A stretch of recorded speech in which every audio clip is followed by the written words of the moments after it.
Doctor Yunus সরকারকে ছাত্র জনতা sorry বলে দিচ্ছে।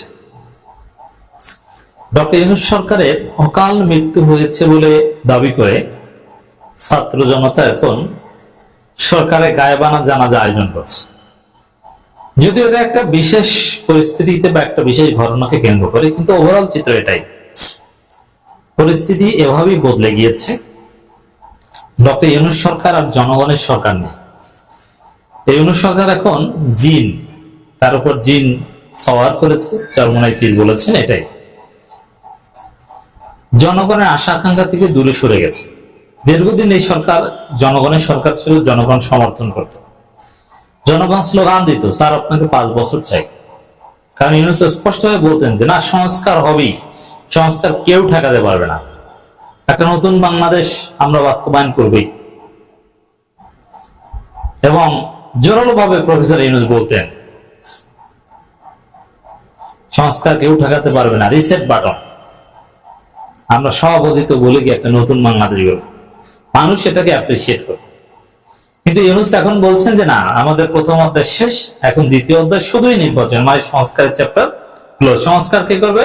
পরবর্তী সরকার। সাথে সাথে জনগণের সাথে ইউনূস সরকারের সম্পর্ক শেষ হয়ে গেছে। আনুষ্ঠানিকভাবে জনগণ বা জনগণের পক্ষের রাজনৈতিক দলগুলো বলে নাই যে আমরা ইউনূস বিরোধী, ইউনূস ব্যর্থ। ধীরে ধীরে বলা শুরু করেছে। এখন জামাত চরমোনাইয়ের ভাষা শুনলে স্পষ্ট যে তারা ইউনূস সরকারকে ব্যর্থ মনে করে এবং প্রতারক মনে করে। আমি এই বিষয়ে তো ভিডিও বানিয়েছি, কথা দিয়ে কথা রাখলেন না প্রফেসর ইউনূস, মানে কি? প্রতারক, ব্যর্থ। এবং চরমোনাই পীর বলেছেন যে এই সরকারের উপর অজানা জিন সওয়ার করেছে। এর মানে এই সরকার যে সিদ্ধান্তগুলো দিচ্ছে, ফেব্রুয়ারিতে নির্বাচন, সংস্কার হবে না, জুলাই সনদের আইনি ভিত্তি দরকার নাই, পরবর্তী পার্লামেন্ট করবে, এগুলো এটা ইউনূস বলছে না, এগুলো হচ্ছে জিন বলছে ইউনূসের মুখ থেকে। মানে এই সরকার বিদেশি কোনো অবশক্তির দালালে পরিণত হয়েছে, ফাঁদে পা দিয়েছে। তো এই সব বাস্তবতা মিলিয়ে আপনারা দেখেছেন যে আচার আচরণেও প্রভাব পড়েছে। এই যে বুয়েট শিক্ষার্থীদের আন্দোলন, ইঞ্জিনিয়ারদের বিষয় নিয়ে যে ঘটনা, এটা পক্ষে বিপক্ষে, ডিপ্লোমা প্রকৌশলীদের প্রকৌশলী বলা ঠিক হবে কি হবে, এই আলোচনায় আমি যাচ্ছি না, ওটা আমাদের এখানে সাবজেক্ট ম্যাটার না। কিন্তু পুলিশ যেভাবে শিক্ষার্থীদের উপর নির্যাতন করেছে, লাঠিচার্জ করেছে, আপনারা দেখেছেন, এটা কি জনগণের সরকার মনে হয়? ছাত্রদের উপর। এবং সেই সমন্বয়করা যারা ষড়যন্ত্র শিকার, বিএনপি ষড়যন্ত্র শিকার, তাদেরকে না কুত্তার মতো পিটায় রিমান্ডে। এটা বলছে তারা কুত্তার মতো পিটায় কাদেরকে? যেই সমন্বয়কদের রক্তের উপর ভিত্তি করে এদের স্বাধীন হয়েছে, আর তাদেরকে চাঁদাবাজ সাজিয়েছে বিএনপি ইশাক, মিথ্যা অপবাদ দিয়ে। এখন তাদেরকে মানে সে হাসিনার আমলের চাইতে নৃশংস ঘটনা।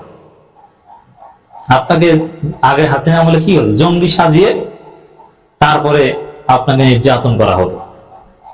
এখন চাঁদাবাজ সাজিয়ে কুত্তার মতো পিটানো হয়। জনগণের সরকার হলে কখনো এই সমন্বয়কদের গায়ে হাত দেওয়া যেত না, এটা করা যেত না। অনেক ক্ষেত্রে সমন্বয়কদের ইমিউনিটি দিছিল সরকার, সেটাও প্রত্যাহার করতে বাধ্য। আমি বলছি না যে সমন্বয়করা দুধের দোয়া, তারা অপরাধ করলে বিচার হবে। অবশ্যই কোনো মুক্তিযোদ্ধা কিংবা কোনো সমন্বয়ক বা জুলাই যুদ্ধ অন্যায় করলে অবশ্যই বিচার হবে। কিন্তু সরকার আচার আচরণে মনে হচ্ছে তাদের ক্ষোভ হচ্ছে ছাত্রদের উপর। এখন ছাত্ররা ভালো না, তাদের চরিত্র ভালো করে। সব মিডিয়াগুলো দেখেন, ছাত্ররা আর জামাত খারাপ। জামাত তো ভাই তাদের কাছে আজীবন খারাপ, কিন্তু ছাত্র খারাপ, চাঁদাবাজ ছিল তারা, অথচ সব অপকর্ম করে বিএনপি।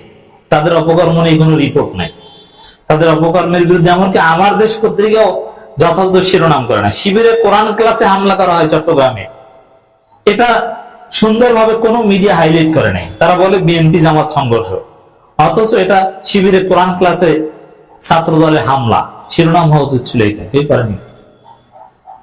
বুঝতে পারছেন পরিস্থিতি কোন দিকে যাচ্ছে? এটা ধীরে ধীরে আরো বেশি দৃশ্যমান হবে ইউনূস সরকার আচার আচরণে, যে এই সরকার আসলে জনগণের সরকার নয়, এই সরকার ছাত্র জনতার সরকার নয়, আমরা সরি ইউনূস, আপনি আমাদের না, আপনি চলে যান, সরি বলে দিচ্ছে। সরি বলার নানান উপায় আছে।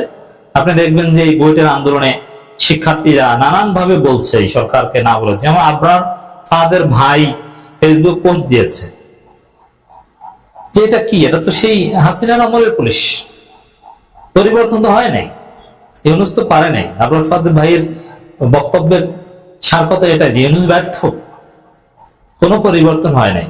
তা আবরার ফাহাদের ভাইয়ের বক্তব্য মানে বড় রাজনৈতিক দলের নেতার বক্তব্যের চাইতে গুরুত্বপূর্ণ আমার কাছে।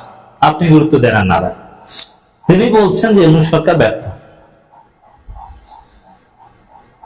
একটা খবর, সরকারের অকাল মৃত্যু হয়েছে দাবি করে চট্টগ্রামে গায়েবানা জানাজা। তার মানে এই সরকারকে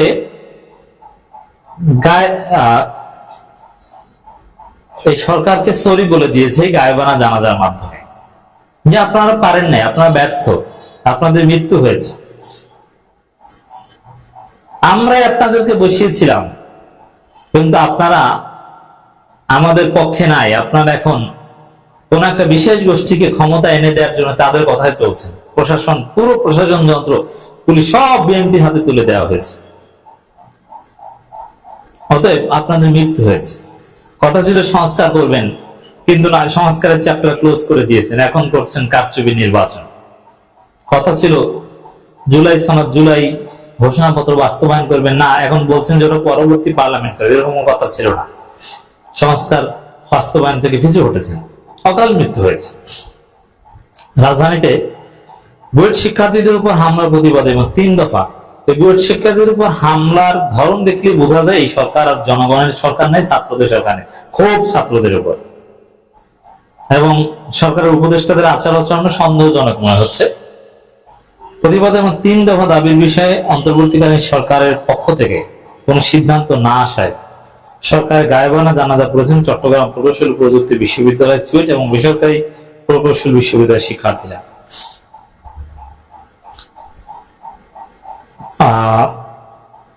মাগরিবের নামাজের পর চট্টগ্রাম নগরের 2 নম্বর গেট এলাকায় গায়েবানা জানাজা নামাজ আদায় করেন শিক্ষার্থীরা।